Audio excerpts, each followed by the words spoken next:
Bismillah walhamdulillah. Assalamualaikum warahmatullahi wabarakatuh. Alhamdulillah wa kafa wa salamun ala ibadil ladzina istafa. Asyhadu an la ilaha illallah wahdahu la syarika lah wa asyhadu anna Muhammadan abduhu wa rasuluhu la nabiyya ba'dah. Allahumma aslih ummata Muhammadin sallallahu alaihi wasallam وفرج عن أمة محمد صلى الله عليه وسلم وارحم أمة محمد صلى الله عليه وسلم وانشر فضل نهضة الوطن في العالمين بحق محمد صلى الله عليه وسلم قال سبحانك لا علم لنا إلا ما علمتنا إنك أنت العليم الحكيم ربي زدني علما وارزقني فهما ربي اشرح لي صدري ويسر لي أمري واحلل عقدة من لساني يفقهوا قولي صدق الله العظيم. Yang sama-sama kita hormati yaitu Bapak RT kita, Bapak Didi Soekardi. Yang sama-sama kita hormati sesepuh kita yaitu Bapak Testu, Bapak Heri, Bapak Jenali, Bapak Endra, dan Ketua Remaja Masjid Atwabin Ananda Naufal Zakwan Zakianto. Di sini juga hadir ibu-ibu kita yang solehah. Ada Ibu Castu, Ibu Masyrifah, ada Mama Naufal dan ibu-ibu yang lain, serta para pemuda-pemudi, remaja-remaji, generasi harapan bangsa dan agama. Juga ibu-ibu, bapak-bapak sekalian yang mendengar suara kami dimanapun Anda berada. Alhamdulillah, dengan izin Allah Subhanahu wa Ta'ala, pada pagi hari yang damai, sejuk, indah dan bahagia ini, kita dapat sedikit meluangkan waktu kita dengan segala ujian dan tantangannya, dapat hadir di rumah Allah yang sangat mulia dan penuh berkah ini. Moga-moga ini adalah tanda kita bahwa kita termasuk orang yang beriman dan bertakwa kepada Allah Subhanahu wa Ta'ala. Keimanan dan ketakwaan ini mesti berpadu dalam satu nafas, berjalan seirama. Ketika kita beriman, kita pun harus bertakwa. Iman itu konsepnya, teorinya. Takwa itu adalah praktiknya. Praktiknya dalam bentuk amal soleh. Ketika orang beramal soleh, ringan langkahnya melakukan kebaikan demi kebaikan, berarti sesungguhnya itu adalah cerminan dia adalah orang yang beriman dan bertakwa kepada Allah Subhanahu wa Ta'ala. Jangan pernah kita mengatakan bahwa kita itu beriman, tetapi faktanya tidak ada. Itu hanya sekedar teori. Iman itu ditunjukkan dengan rasa ketakwaan kita, dengan melakukan segala bentuk perintah-perintah yang telah diwajibkan kepada kita. Dan insya Allah rasa iman dan takwa ini akan terus kita perjuangkan secara istiqamah sampai akhir kematian kita. Dan ini berat. Tidak mudah mempertahankan keimanan dan ketakwaan. Ketika Nabi kita Muhammad SAW diperintahkan untuk istiqamah dalam iman dan takwa, sampai dikatakan Nabi beruban. Ya. Demikian beratnya namanya beriman dan bertakwa. Karena keimanan dan ketakwaan itu sifatnya adalah in materi, bukan merupakan benda. Ya, dia bersifat gaib, ya, abstrak, bukan nyata. Semua kita akan terus berusaha untuk memperkuat, mempertebal rasa iman dan takwa kita. Tentu dengan mengikuti syarat-syarat agama yang telah ditetapkan kepada kita. Dengan kita melaksanakan rukun iman, dan rukun Islam itu adalah diantara cara-cara kita untuk terus menjaga, meningkatkan dan memperkokoh keimanan dan ketakwaan kita kepada Allah Subhanahu wa taala. Rukun iman itu adalah konsep dalam keimanan spiritual kita. Sedangkan ketakwaan itu yang terkait dengan rukun Islam yang bersifat nyata untuk dilaksanakan secara sempurna. Jangan sampai kita meninggalkan baik rukun iman maupun rukun Islam. Dalam rukun iman itu ada suatu upaya kita untuk menjaga hubungan kita kepada Allah agar terus mencurahkan kepada kita rasa iman di hati. Sedangkan rukun Islam itu upaya kita secara lahiriah untuk menjaga hubungan kita kepada Allah maupun kepada sesama manusia. Melalui rukun-rukun Islam kita akan dibuka jalan-jalan yang besar, yang lebar untuk meraih derajat ketakwaan dari Allah Subhanahu wa taala. Nah, di antaranya apa? Rukun Islam yang ketiga yaitu berpuasa di bulan suci Ramadan. Insyaallah sekitar 3 hari dari sekarang. Ya. Nah, puasa itu pun salah satu cara cepat ya untuk meraih derajat takwa di sisi Allah Subhanahu wa taala. Mudah-mudahan kita sampai di bulan suci Ramadan, umur kita sampai di bulan suci Ramadan sempurna kita melaksanakan ibadah puasa. Amin ya rabbal alamin. Bagi ibu-ibu yang masih ada hutang puasa tahun lalu, masih bisa ada kesempatan ini. Sabtu, Ahad, Senin, tinggal 3 hari lagi. Mungkin ada yang masih ketinggalan puasanya. Masih bisa diberikan kesempatan untuk mengganti puasanya tahun lalu. Gimana kabarnya, sehat semuanya? Alhamdulillah. Kita bersyukur atas segala nikmat sehat yang diberikan kepada kita. Kalau di tempat lain banyak yang menutup pengajiannya. Kalau kita di sini alhamdulillah tidak pernah kita menutup pengajian Sabtu pagi ini. Terus kita istiqamah. Walaupun dengan keterbatasan ilmu saya, ya inilah kita berjuang bersama-sama. Yang penting kita istiqamah. Istiqamah itu maknanya adalah tegak, teguh dalam pendirian menegakkan kebenaran. Salah satunya adalah menegakkan dakwah Islamiyah. Kecuali kalau saya pulang kampung baru kita tidak ada pengajian. Insyaallah walaupun kita puasa nanti setiap Sabtu pagi kita akan terus mengisi taklim tematik Al-Qur'an. Moga-moga kita bersabar. Yang bersabar tidak hanya Bapak Ibu, saya pun harus juga bersabar. Karena terkadang ada perasaan-perasaan itu ada rasanya tidak sabar. Ya, itulah romantika dalam berdakwah. Kita sama-sama saling menguatkan agar kita selalu bersabar dalam melaksanakan dakwah Islamiyah di tempat kita. Nah, kali ini kita akan membahas tematik Al-Quran yang berkaitan dengan Asmaul Husna, yaitu sifat yang ke-29. Ada yang tahu sifat yang ke-29? Apa? Al-Adl. Apa jamaah? Al-Adl. Cara kita adil. Sesungguhnya itu Al-Adl. Ya.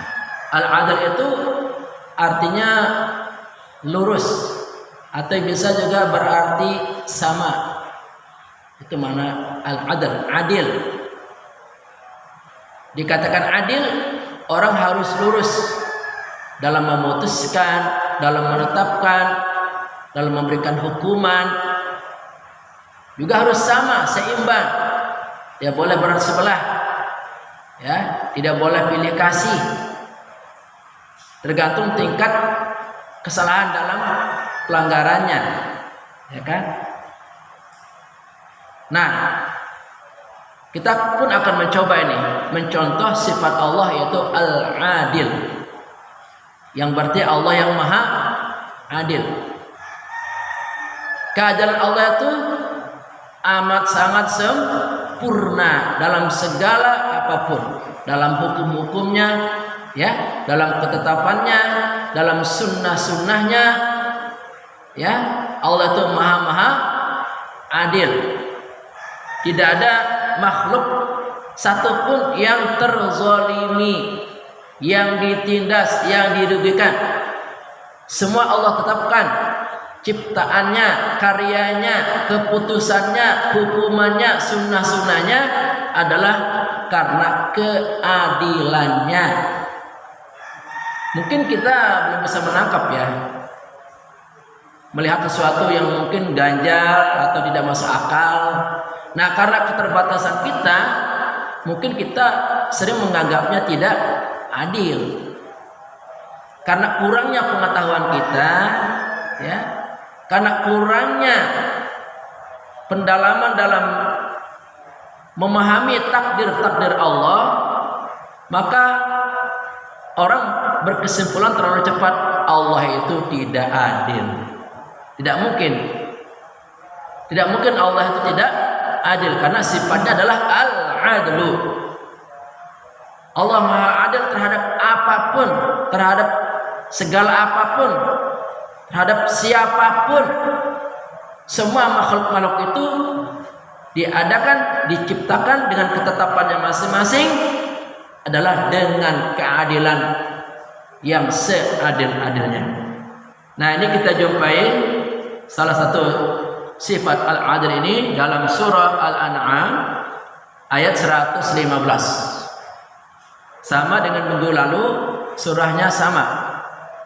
Kalau minggu lalu tentang Al-Hakam, surah Al-An'am surat ke-6 ayat 116. Nah, sekarang Al-Adl, surah Al-An'am surah ke-6 yaitu ayat yang ke 115. Fokus ya, supaya nyambung. Surah Al-An'am itu berada pada juz 8 dan juz 7 ya.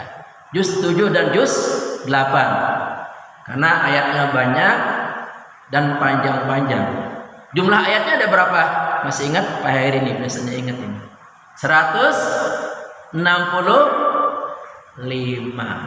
ya, 165. Dia termasuk kategori surah Makkiyah karena sebagian besar ayat-ayatnya turun di kota Makkah, makanya dinamakan surah Makkiyah. Al-An'am artinya apa? Binatang ternak. Seluruh kata-kata atau ungkapan dalam Quran itu pasti sangat bermanfaat dan dibutuhkan oleh manusia. Allah menyebut Al-Baqarah artinya sapi. Kenapa disebut sapi? Karena memang manusia sangat membutuhkan sapi, ya, untuk keperluan dagingnya, lezat dalam mengkonsumsi makanan kita. Semua orang membutuhkan sapi, ya, bisa untuk membudidayakan susunya atau memperjualbelikan dagingnya, mengkonsumsi dagingnya. Kulitnya pun bermanfaat untuk sarana seperti pengadaan beduk atau untuk membuat kerupuk kulit dari sapi. Nah, termasuk Al-An'am ini binatang ternak. Sungguhnya kita membutuhkan binatang ternak. Hewan ternak itu seperti apa? Ayam. Apalagi?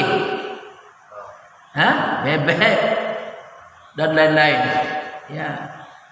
Biasanya orang yang fokus di dunia binatang ternak, dia akan menjadi orang yang sukses, orang yang kaya. Ya.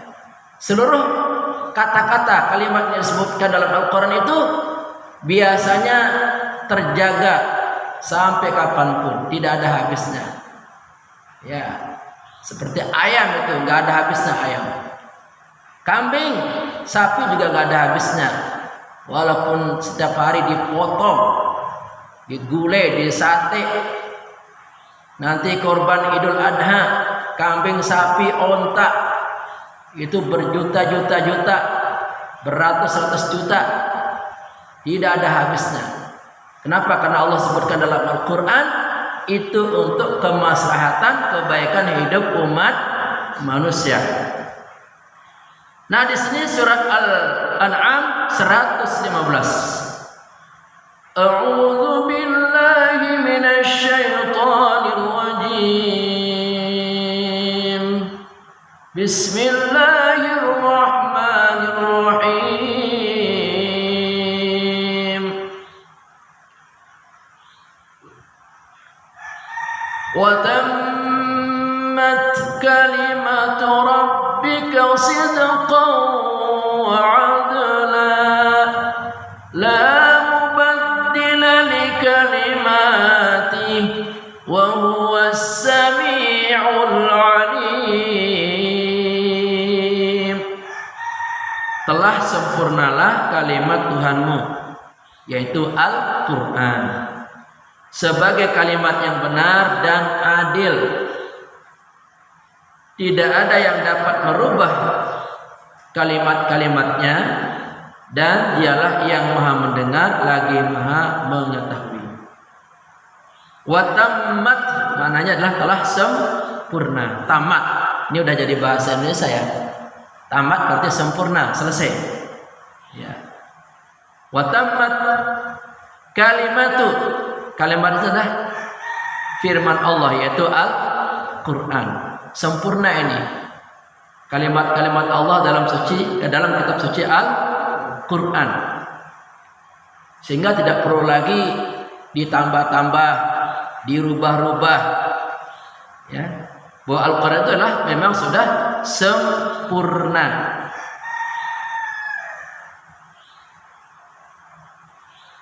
Dari pertama diturunkan sampai sekarang dan sampai kapanpun, Quran itu adalah sempurna.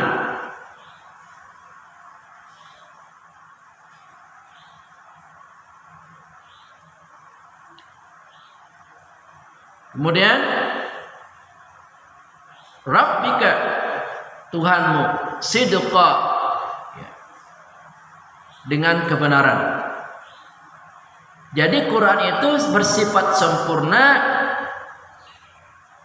dan mengandung nilai kebenaran sejati, sidqa. Apa buktinya bahwa Quran itu sempurna? Kitab suci, kebenarannya sejati. Di awal-awal sudah disebutkan, dzalikal kitabu la raiba fihi. Inilah kitab Quran, tidak ada keraguan padanya. Karena Quran itu sempurna, maka tidak ada sedikit pun keraguan. Jangan pernah kita ragu terhadap nilai-nilai ajaran Al-Quran. Semua ajaran Al-Quran itu dari pertama diturunkan sampai saat ini dan sampai selanjutnya sempurna kalimatnya dan dibutuhkan oleh semua umat manusia. Walaupun zaman berubah, tapi karakter watak manusia tidak akan pernah berubah. Maka Quran datang untuk membimbing manusia agar bisa menuntun dirinya, menuntun sifat wataknya sesuai dengan ajaran Al-Quran, sehingga tidak menyimpang dalam perjalanan hidupnya. Ya jemaah ya, makanya jemaah sekalian, kita beruntung ini masih hidup. Kita diberikan kesempatan oleh Allah untuk menggali dan memahami Al-Quran. Jangan sekali-kali kita meninggalkan Al-Quran. Jangan dicuekin itu Quran. kita mesti memperdulikan namanya Al-Quran. Ya, setiap huruf Quran itu mengandung nilai mukjizat untuk memberikan apa? Ketenangan, kedamaian, kebahagiaan dalam hati kita.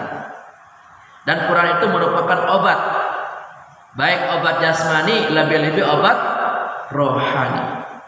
Orang yang terus membaca Quran, semangat membaca Quran, insya Allah terhindar dari segala macam penyakit. Amin dah. Amin. Dan insya Allah kecerdasannya akan dilipat gandakan. Juga insya Allah nanti akan terhindar dari penyakit pikun. Ya. Karena energi mukjizat Quran itu masuk ke dalam akal kita, sehingga akal itu akan terpelihara kecerdasannya, daya ingatnya. Pokoknya Quran itu segala-galanya bagi kita. Kalau mau hidup kita mulia, kalau mau hidup kita berharga, kalau mau hidup kita berarti, diangkat derajatnya oleh Allah Subhanahu wa taala, jangan jauh-jauh dari Al-Quran. Cinta Quran sama-sama. Nah, sengaja diulang-ulang nih supaya menjadi suatu hal yang pokok dalam hidup. Ya, kalau bisa nih kemanapun kita pergi, Quran selalu kita bawa. Ada kesempatan sedikit kita buka Qurannya. Sekarang nggak usah capek-capek, nggak usah bawa Quran mushaf berat, cukup bawa HP, tinggal buka, download, Play Store. Ya, di situ ada aplikasi Al-Quran yang bisa kita baca. Terserah sesuai kemampuan kita. Ini mesti menjadi kebiasaan kita. Kalau sudah menjadi kebiasaan, sulit akan ditinggalkan. Sudah menjadi kebutuhan primer, ya, kebutuhan pokok bagi rohaninya. Orang kalau sudah terbiasa baca Quran, waduh, sekali nggak baca Quran, rasanya seperti apa? Kehilangan dunia dan isinya.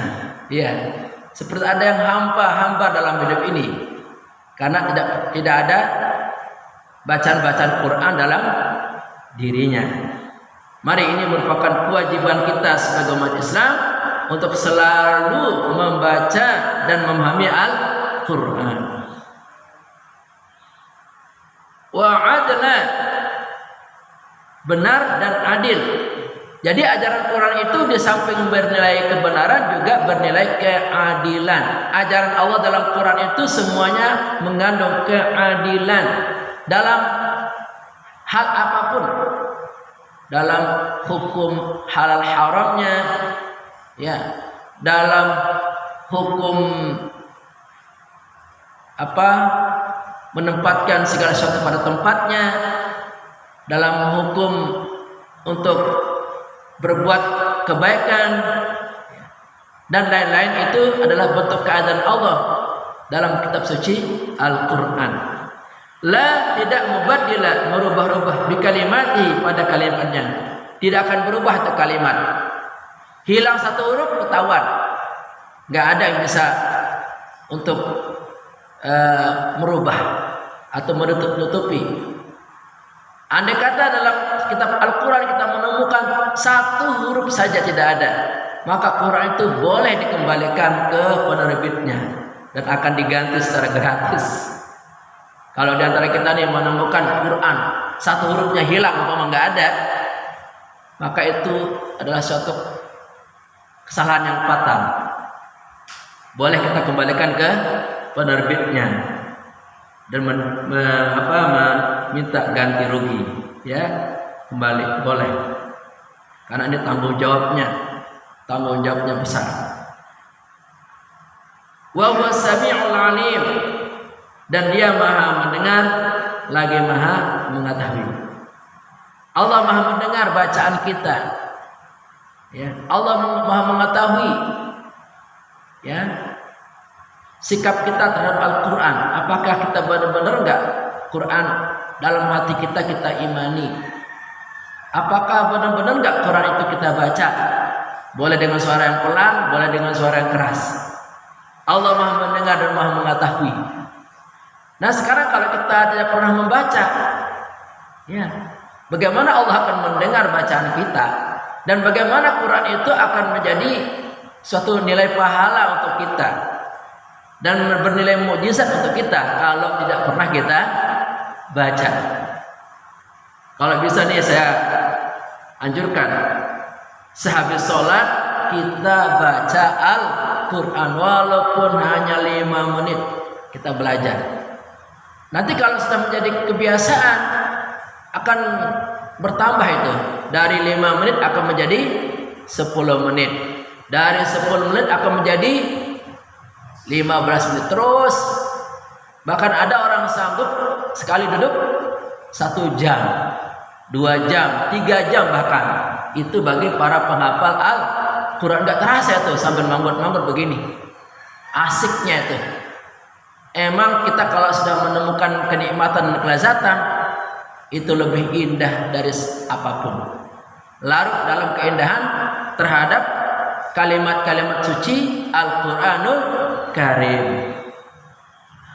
La ilaha illallah, la ilaha illallah, la ilaha illallah, Muhammadur Rasulullah.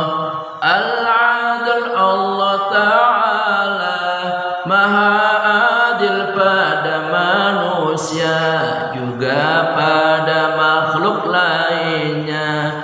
Semua dapatkan hak sama. La ilaha illallah, la ilaha illallah, la ilaha illallah, Muhammadur Rasulullah. Allah memberikan kita badan sangat adil, cantik dan tampan. Tidak ada suatu kekurangan dalam segi penciptaan. La ilaha illallah, la ilaha illallah, la ilaha illallah, Muhammadur Rasulullah. Allah memberikan kita organ sangat lengkap indah dan sangat lengkap indah menawan yang berguna untuk keperluan beraktivitas keseharian.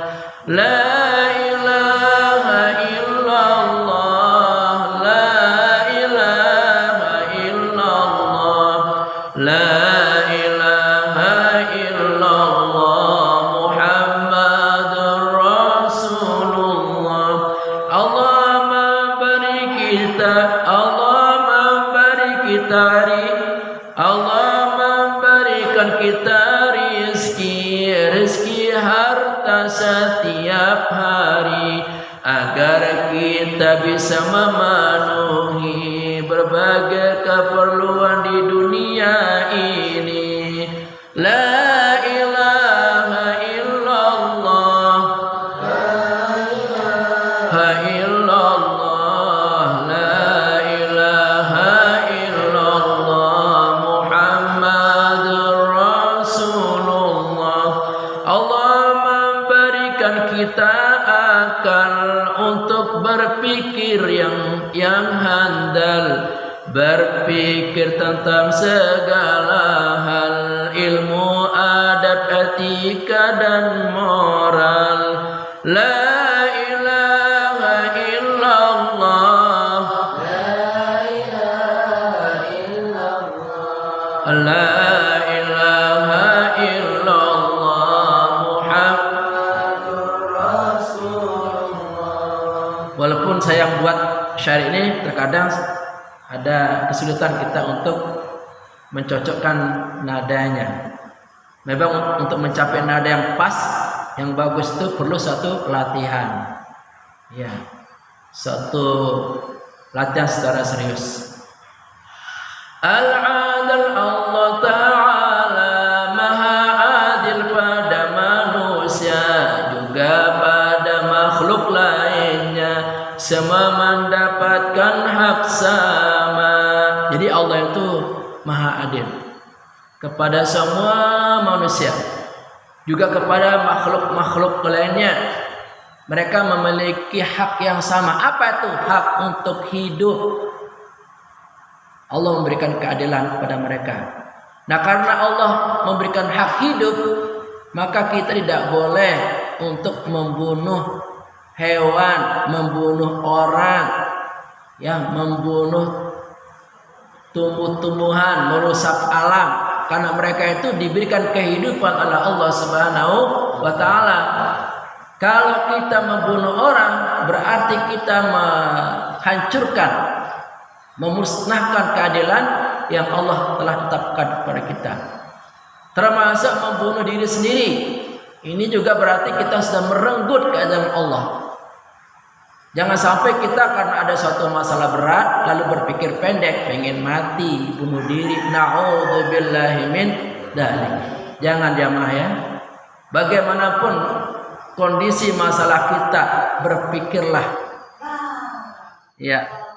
Berpikirlah dengan akal sehat kita, dengan keimanan kita. Ya. Begitu. Kita lanjutkan sedikit. Allah memberikan kita badan sangat adil, cantik dan tampan. Tidak ada suatu kekurangan dalam segi penciptaan. Nah, coba lihat keadilan itu tidak usah jauh-jauh, ada pada diri kita. Kita lihat badan kita ini, semuanya tampan, semuanya cantik. Ya. Yang perempuan disebut cantik. Alhamdulillah. Allah Maha tahu ya. Belum selesai di pengajian. Semua manusia itu terlahir cantik, juga terlahir tampan. Bagi perempuan itu berarti dia cantik. Bagi laki-laki berarti tampan. Walaupun suaminya mungkin udah tua, udah peot, tidak apa-apa istri mengatakan, wahai suamiku yang cantik, wahai suamiku yang tampan. Padahal dia udah tua ya, udah sepuh, nggak apa-apa. Karena memang Allah menciptakan laki-laki itu adalah tampan. Lagi pula kasihan, semua orang tidak ada yang mengatakan tampan karena udah kayak kakek ya. Paling nggak istrinya lah mengatakan tampan. Walaupun istri kita udah nenek-nenek, tidak salah kita mengatakan wahai istriku yang cantik. Walaupun nenek-neneknya udah keriput, udah peot, giginya udah ompong habis semuanya. Ya, karena memang Allah menciptakan, mendesain manusia dalam ciptaan yang terbaik. Ya, lengkap, indah, menawan. Ya.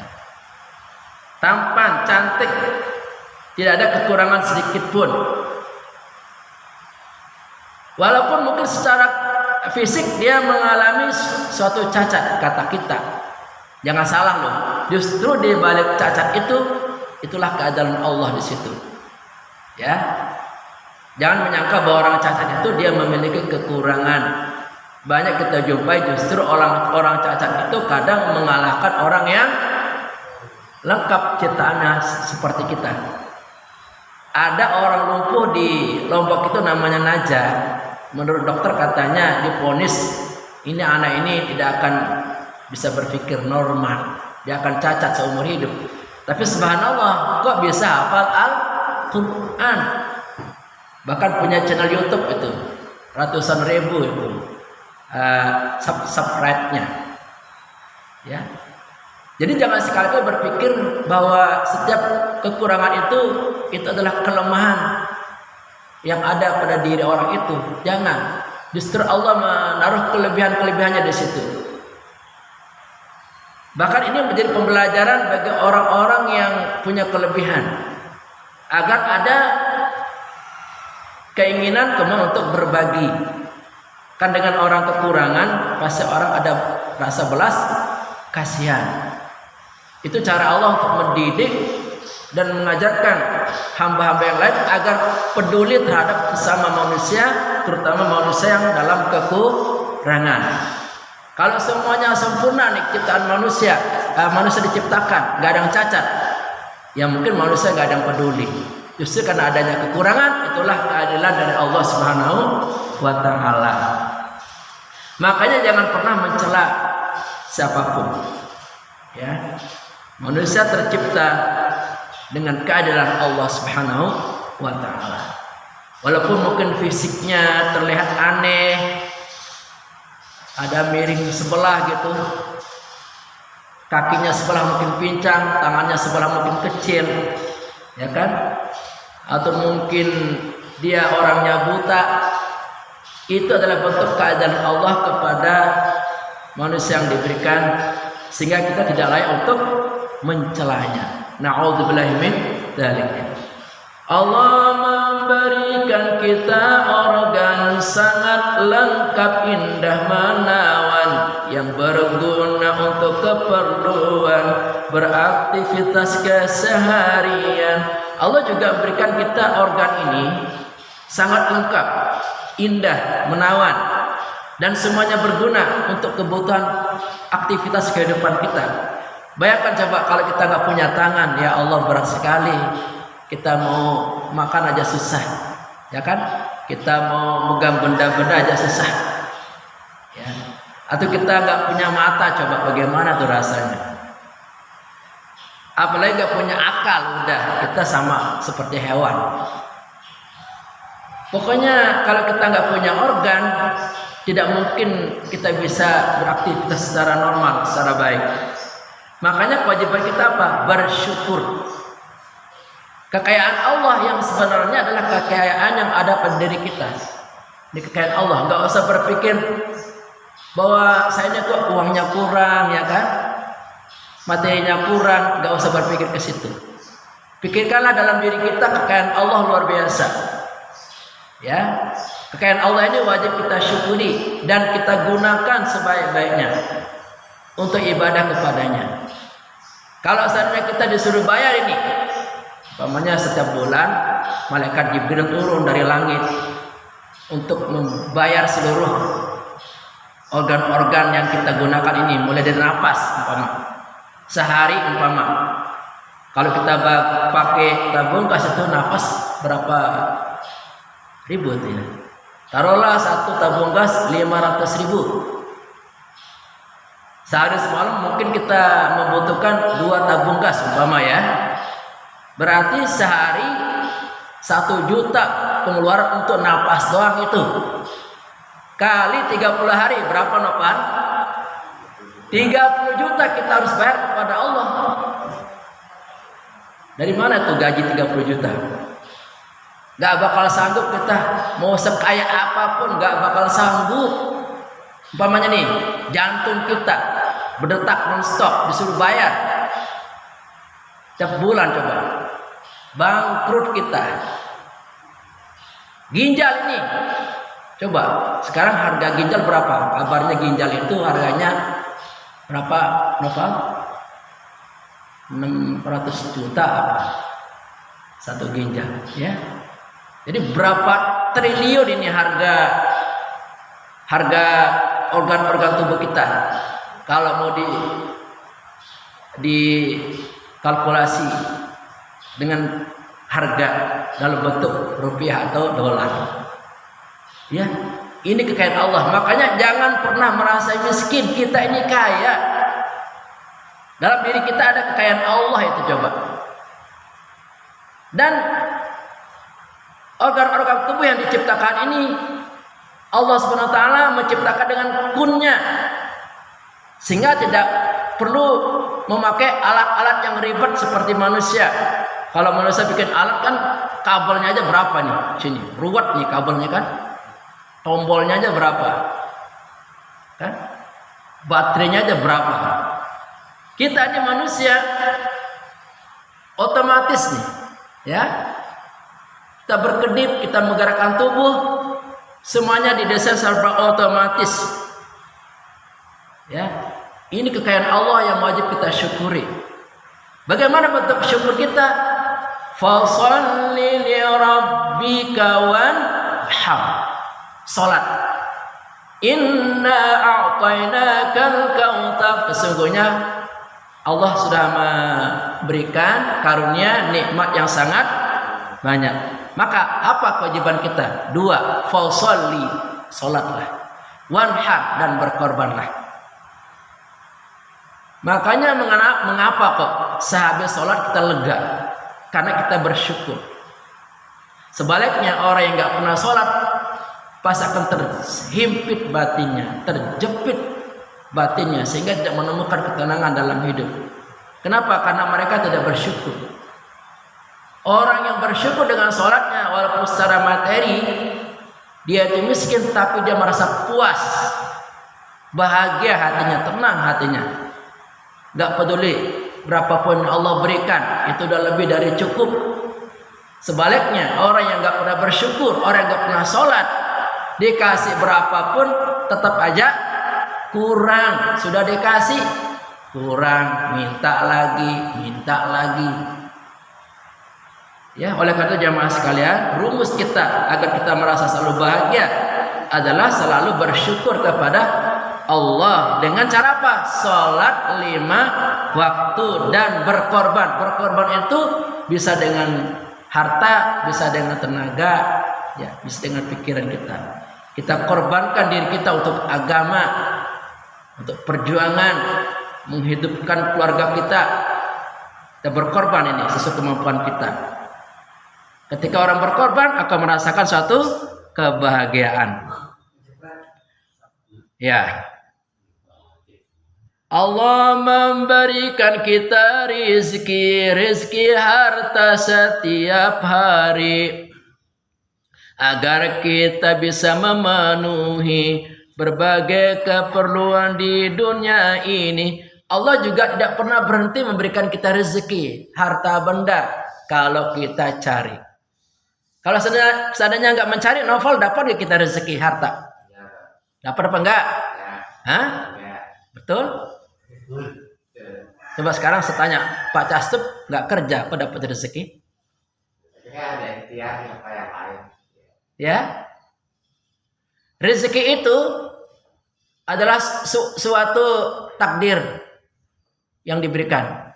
Walaupun dia nggak kerja, ya, kalau seandainya rezekinya masih ada, tiap hari akan dapat makan. Walaupun rezekinya banyak, harta bendanya banyak, kalau umurnya sudah habis, hari itu nggak ada rezekinya, udah selesai, ya kan? Jadi rezeki itu Allah berikan baik kepada orang yang kerja atau orang yang tidak kerja, semua akan mendapatkan rezeki dari Allah Subhanahu wa Ta'ala. Ada orang kata santai-santai, cuma tanda tangan doang dapat rezeki, ya. Jadi rezeki ini sesungguhnya adalah rahasia Allah.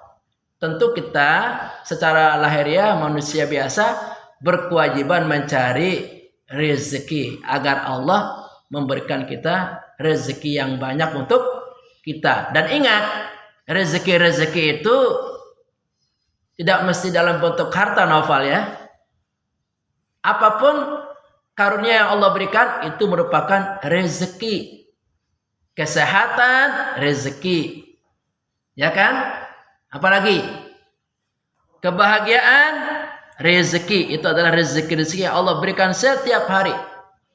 Non-stop. Bagi yang semangat bekerja, semoga rezekinya berkah. Bagi yang tidak bekerja karena sudah sepuh, ya kita fokus dalam ibadah. Insya Allah rezekinya akan ada.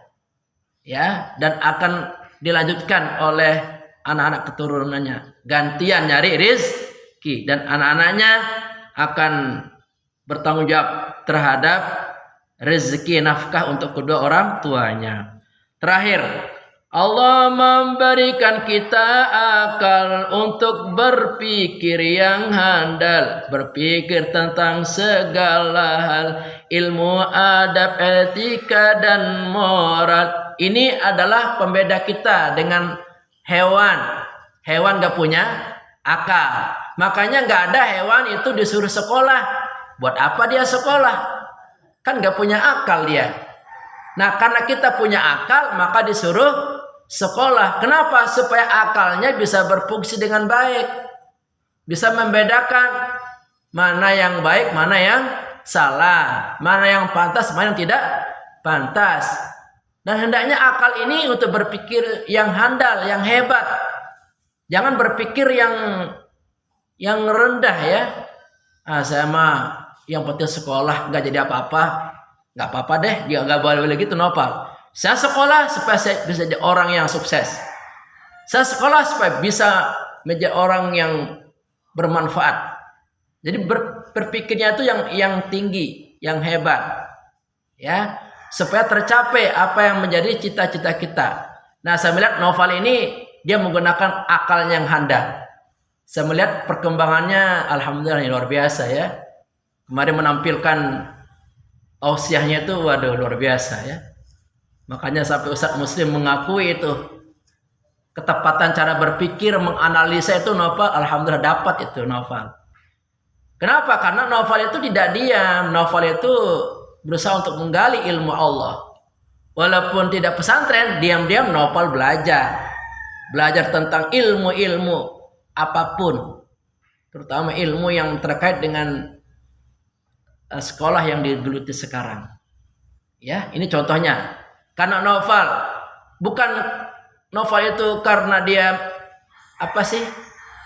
Dia memang cerdas, bukan semata-mata dia cerdas, tapi karena Novel itu berusaha untuk mencerdaskan dirinya.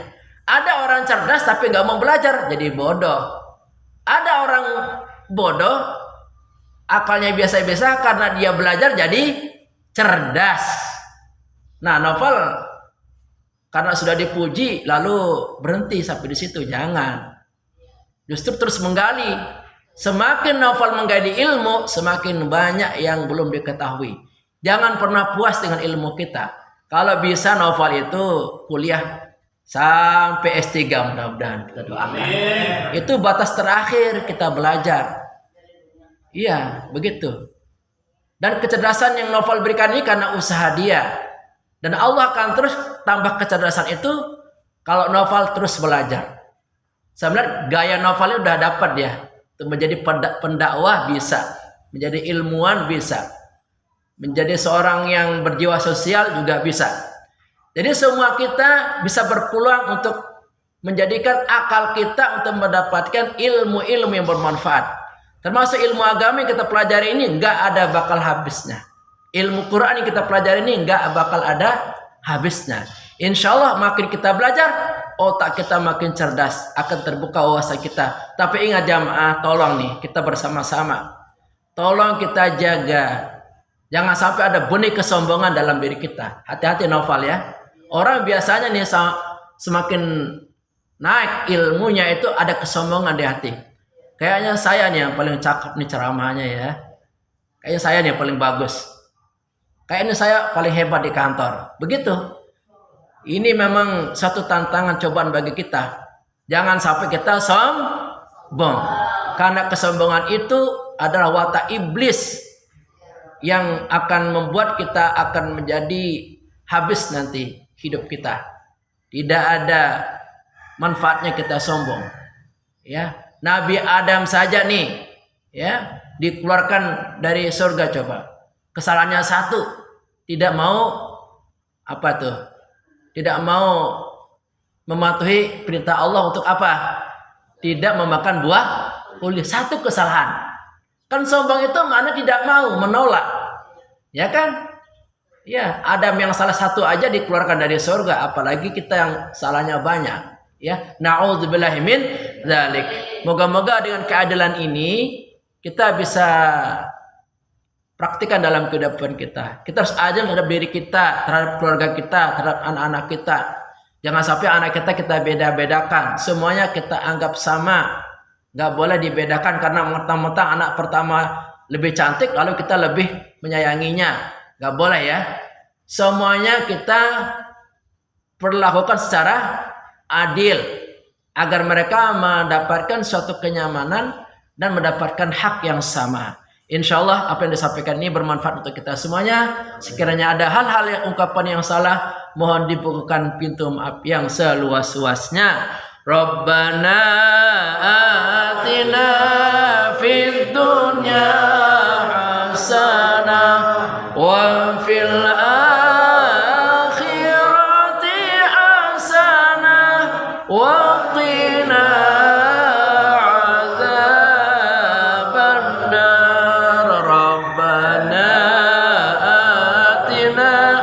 fid dunya hasanah wa fil akhirati hasanah wa qina adzabannar. Subhanakallah bihamdika asyhadu an la ilaha illa anta astaghfiruka wa atubu ilaik. Kita bersyukur kepada Allah walhamdulillahi rabbil alamin. Wallahul muwaffiq wal hadi ila sabilir rasyad. Wassalamualaikum warahmatullahi wabarakatuh.